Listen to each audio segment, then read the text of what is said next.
On va voir ici trois techniques classiques pour calculer des sommes. La première sera de reconnaître des sommes usuelles.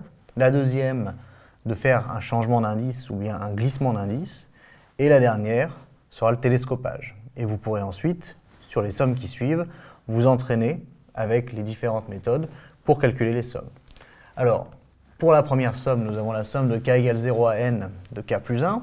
Et on sait que l'on peut distribuer comme ceci, faire la somme de k égale 0 à n des k, plus la somme de k égale 0 à n de 1. Et ici, nous avons une somme de référence. On sait que la somme des k pour k allant de 0 à n, eh bien, ça vaut n plus 1 sur 2.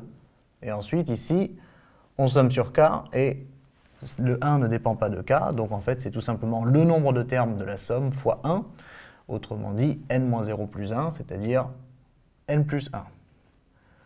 Et si on met au même dénominateur, eh bien, ça va nous faire au final n plus 1 fois n plus 2, le tout sur 2. Alors ça, c'est de reconnaître ici et ici des sommes usuelles que l'on connaît pour directement déterminer le résultat. Alors ça marche dans les cas simples, mais il y a des techniques plus efficaces comme le changement d'indice ou le télescopage pour les cas un petit peu plus compliqués. Notamment ici, on reprend en fait la même somme, mais ce que l'on peut dire, c'est que si on pose P est égal à K plus 1, pour reconnaître en fait la somme sur P, et on verra entre quelles valeurs P varie, eh bien on va pouvoir écrire en fait que cette somme, c'est pareil que la somme de P pour, alors si K vaut 0, P vaut 1, donc P égale 1, jusqu'à, si K égale N, P vaut N plus 1. Jusqu'à N plus 1 dP, c'est-à-dire c'est exactement d'ailleurs la même chose que la somme de P égale 0 à N plus 1 P. Et ça, comme l'indice est muet, je pourrais très bien dire que P, eh bien, je le renomme K, ça ne change rien, donc j'aurai K ici, et je retrouve avec la formule que j'ai utilisée ici, mais maintenant jusqu'au rang N plus 1, eh bien, je retrouve N plus 1 fois N plus 2 sur 2, c'est-à-dire le même résultat qu'ici. Encore une fois, cette somme-ci, c'est la même que celle-ci, à part qu'on va un cran plus loin, et donc j'écris ce terme-ci pour n égale n plus 1, et j'obtiens bien ceci. Alors ça, c'est ce qu'on appelle le changement d'indice ou bien le glissement d'indice. On a glissé l'indice d'un cran, on est passé de 0 à n à 1 à n plus 1, et on reconnaît après une somme usuelle.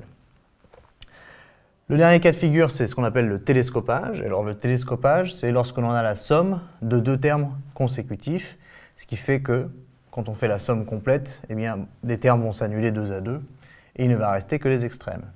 Alors ici, puisque k est strictement positif, on a le droit d'écrire que c'est la somme de k égale 1 à n de ln de k plus 1 moins ln de k. Par propriété de la fonction ln. Et ça, en fait, pour k vaut 1, ça va faire ln de 2 moins ln de 1. Mais ensuite, pour k vaut 2, ça fera ln de 3 moins ln de 2. Mais souvenez-vous, au cran d'avant, j'avais ln de 2, puis je vais ensuite retrancher ln de 2, etc. Et donc, en fait, ça nous fait des termes qui se simplifient. Si j'écris en détail, par exemple, pour k égale 1, ça va me faire ln de 2 moins ln de 1. Et ensuite, je vais ajouter ln de 3 moins ln de 2, etc. Puis ce ln de 2 là va se simplifier avec celui-ci, etc., etc. Et il restera ici le terme pour la plus petite valeur de k, et ici le terme pour la plus grande valeur de k, c'est-à-dire ln de n plus 1 moins ln de n, pardon, ln de 1, qui seront les deux seuls termes qui ne se seront pas annulés. Et donc, on va trouver ici ln de n plus 1. D'accord? Puisque évidemment, ln de 1 vaut 0.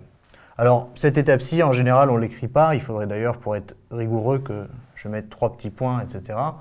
et que j'aille jusqu'au rang n. Mais c'était vraiment pour illustrer que le terme qui se retrouve ici, au premier coup, va ensuite se retrouver ici, et qu'effectivement, il y a cette différence qui annule tous les termes intermédiaires, et qui nous laisse avec le terme pour k égale n, et le terme pour k égale 1. Et en fait, il ne reste que ln de n plus 1 ici. Donc voilà les trois techniques: reconnaître des sommes usuelles, faire un glissement d'indice, et d'ailleurs après reconnaître des sommes usuelles, et ici le télescopage.